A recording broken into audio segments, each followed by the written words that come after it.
Hello everyone, welcome back. It's been a long time since I've made one of these videos. I've been going through a lot of technology problems, but I'm really inspired to make a new video because I am starting a study of Qimen.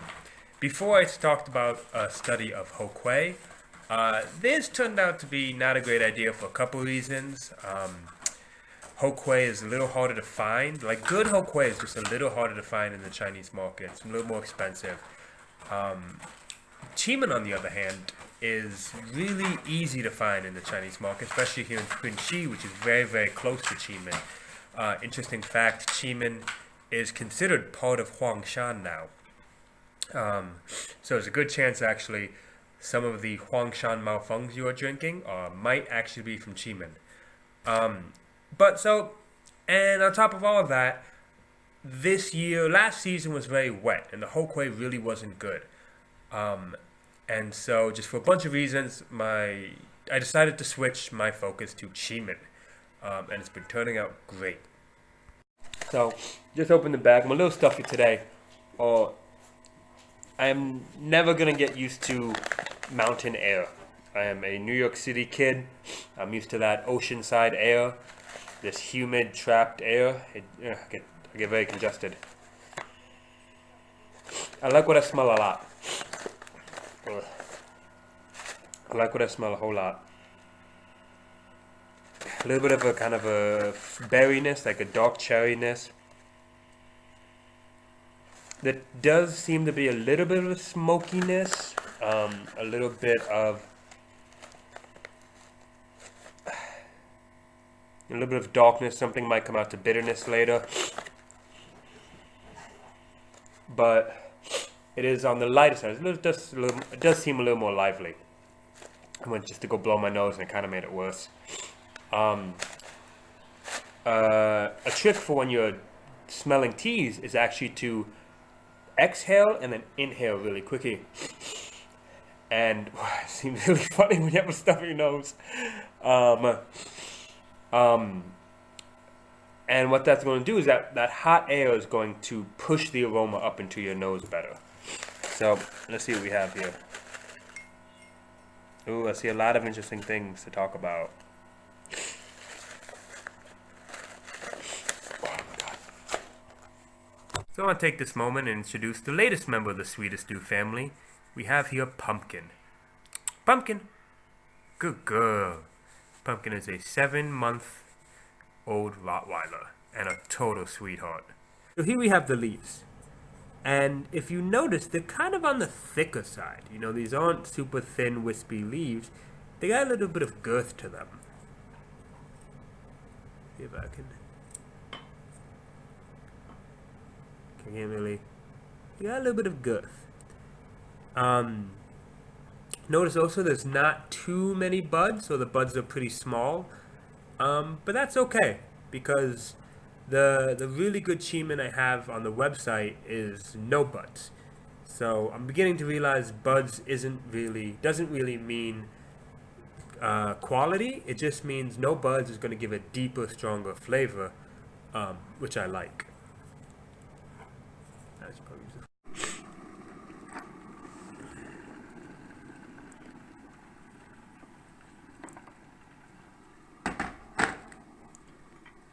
because this tea is actually, see if I get a good focus there. Because this tea is pretty thick, I think it can actually stand up to hot water pretty well. See, recently I've been drinking a lot out of Celadon. My tea pet, the turtle. I think I just named my tea pet the turtle.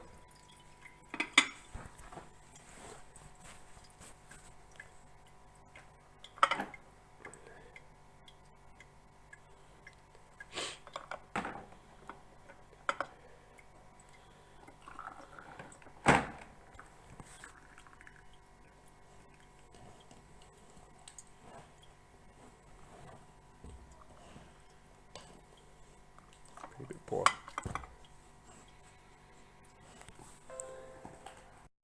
So I have what's called the red tea triangle when I'm tasting new red teas. The red tea triangle is the three things that I look for in a red tea. There's smoothness, sweetness, and other flavors. So a good red tea should be sweet, obviously. This is probably the easiest point to achieve. A lot of teas are sweet, they have nothing else. The next point is smoothness. A good red tea should be very smooth. And this is not saying that if it's not smooth, it's not good. You know, these are not mandatory things, but these are kind of the three things that I look for, that I look at when I'm tasting, when I'm judging. And a good red tea, like a really good red tea, you can just brew, and really brew the crap out of it, and it'll stay smooth. The third point, I think this is the most interesting point, is other flavors. Sometimes you have a red tea that is smooth, it's sweet, but it doesn't really have a note. It's just kind of there. It's just, it's a red tea. Okay, I'm a red tea. But it's not really giving you much.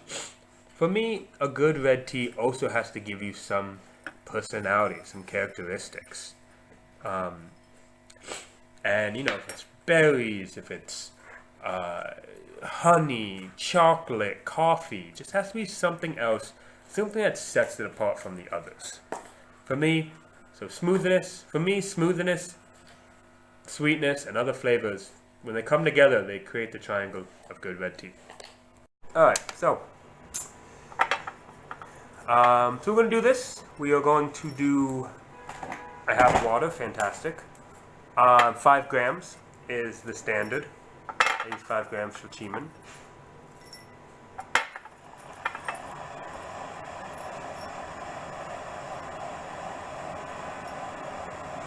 And for this,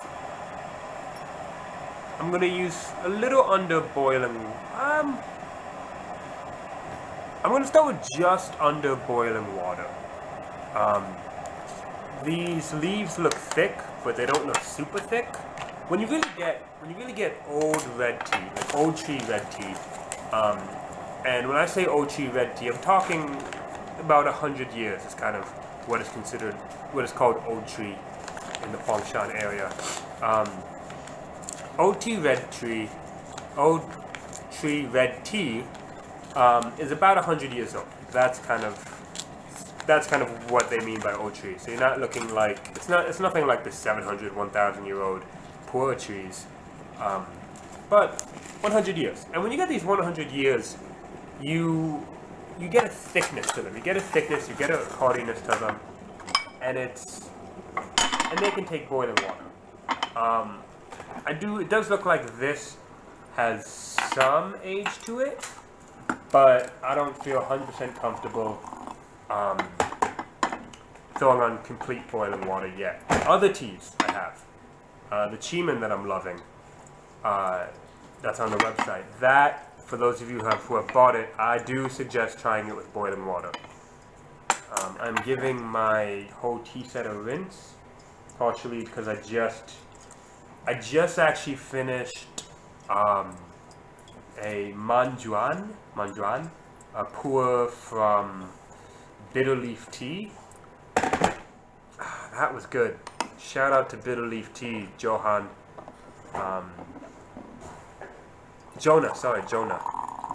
at bitter leaf tea. That manjuan was some good stuff. And so obviously my tea tray is covered in stuff. So we're going to rinse the first one. Just open up the leaves, get the flavors going. Give some to the tea pet, my new tea pet.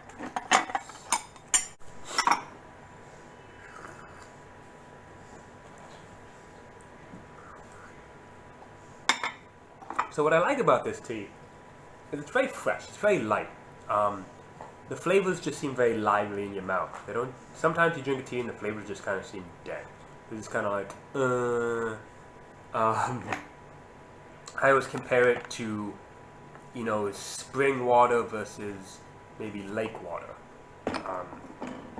Spring water, or even river water, spring water just seems fresh and light and lively. Like lake water just is just water, kind of thick, not really doing much. That was a long steep, that was longer than I wanted it to be, but it's okay. Bring out some flavors. And so this, good teas will be lively. And it's kind of a hard thing to understand if you haven't tasted it, or you haven't had someone, if you don't drink anything, if you're not like a wine person or nothing. But lively, this tea is lively. Definitely a lighter tea. They were going, this tea's strengths are definitely in its aroma. It's floral. It's hot. There's a little bit of dryness, bitterness, not a little bit of dryness, astringency, tannic. It's tannic. There, this is tannic. A little bit of tannicness, but not too bad. It's not too bad. Kind of that red tea tannicness. This is, if you're a red tea drinker, this is what you've kind of come to expect.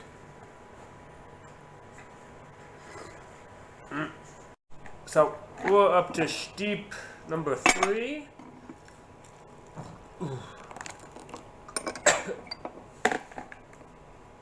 pawing on my breath. Did a little bit of drinking before this, earlier in the afternoon. It's been a busy day, I can treat myself. I should probably edit that out, not sure if I will.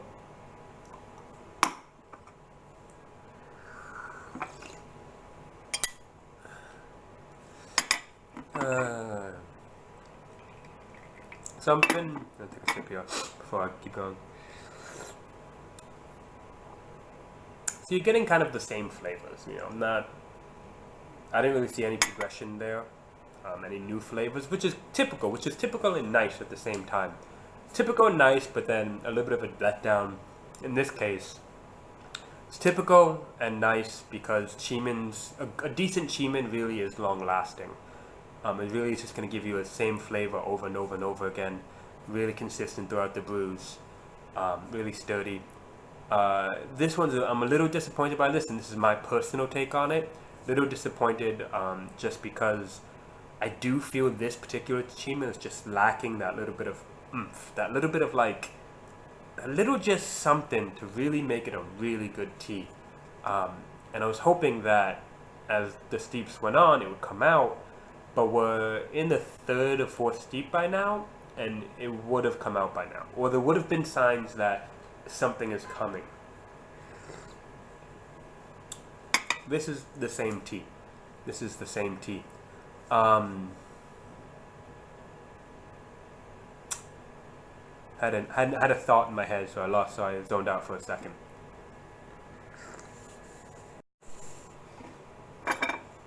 So we are, it's about 4 steeps later, and really not much has changed, which on the one hand, and it's kind of the same thing I said before, it's on the one hand it's cool because this means it's a really sturdy tea and it's long lasting, and if you love this flavor, this very aromatic, light floralness, you're gonna love this tea because it just nothing's changing. But for me personally, I wish something would come out. I do wish something would come out.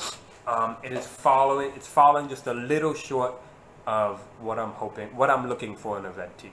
And I don't really get excited over it, I guess you could say.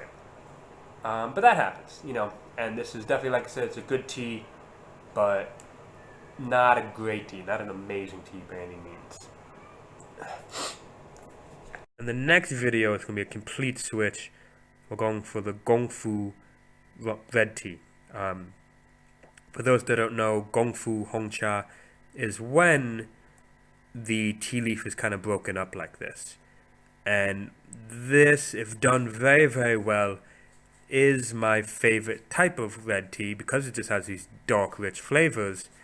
But this is not done a lot. So as we wrap up this video, I want to do 2 things. First thing I want to do is I want to offer this tea to you guys. For this whole bag, about 90 grams of tea, for $10.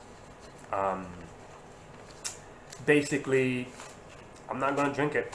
I got a lot of tea at my house. I'm always buying new tea, always trying new tea. And so this tea is very easy. And this tea I don't get excited over. It's a good tea. I don't get excited over it enough to reach for it. and I have a lot of tea. I have so much tea that I bring tea into my workplace and give it to my, like I put it on a shelf for my coworkers, and it's still building up, you know. I try to give away tea and it's still building up. So if anyone's interested in having this tea, if anyone really likes Qimens that are floral and light and very drinkable and long lasting, I'll give you this bag, this 90-gram bag, for $10, which really will just cover the shipping. What I'm going to do is I often send teas to friends in the United States, and so I'll just put this in my next package. I'll just put it in the box with them, and then just say, hey, can you send it to this person for me? So the $10 is really just to cover shipping. And yeah, and because this is a good tea, and I do think somebody will like it, I just can't get excited over it. So if you're interested, let me know.